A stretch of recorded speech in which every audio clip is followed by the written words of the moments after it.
Hello again.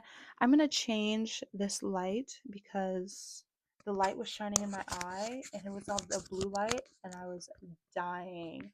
My eyes, ooh, girl, my eyes were dry. I hope that you can still hear me with this on. I don't want to listen to too much. Maybe we'll do it that way so it's not directly in my face. It's a little bit softer too. So I'm going to be covering, doing a read along from Barbara Clow's Chiron book that she wrote back in the 80s. And I will be covering Chiron in Leo in this one. And yeah, I hope you enjoy. Just for a fun little, um, oh, this is a fun little thing. The next Chiron in Leo transit will be happening 25 years from now. Don't worry, be patient. In July, late July of 2041, and it will be lasting until February of 2042. So yeah, let's get right into it. When Chiron is in Leo, a great crisis over the ego exists, which will gradually refine the native into mastering the will. Leo Aquarius is the polarity of the will. The lesson of Chiron is to break Saturn form so that the native can move into Uranian dimensions.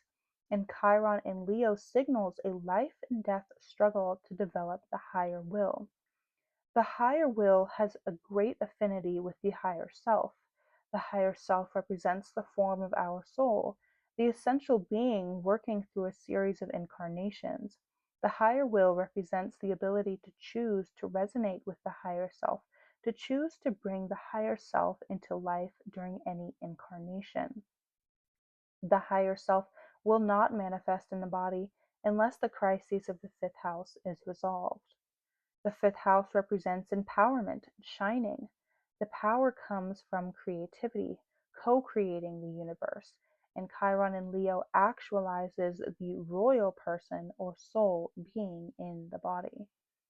Natives with Chiron in Leo feel something special about themselves, which attaches itself to the ego in the early stages. For most people, the way to break the ego hold is to minimize oneself, to identify with a purpose larger than the self so that the self takes on proper importance.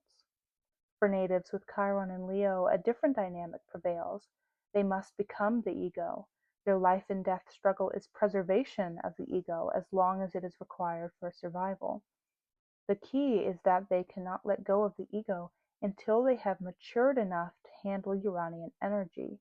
They are in danger of being overwhelmed by Uranus until they are very secure and mature. Thus, the ego structure is maintained longer, but suddenly dissipates. While it is being maintained, these natives are strung out. They seem desperate, and they are involved in activities which attract a lot of attention. Generally speaking, they cannot drop the ego structure until they have experienced Uranus opposite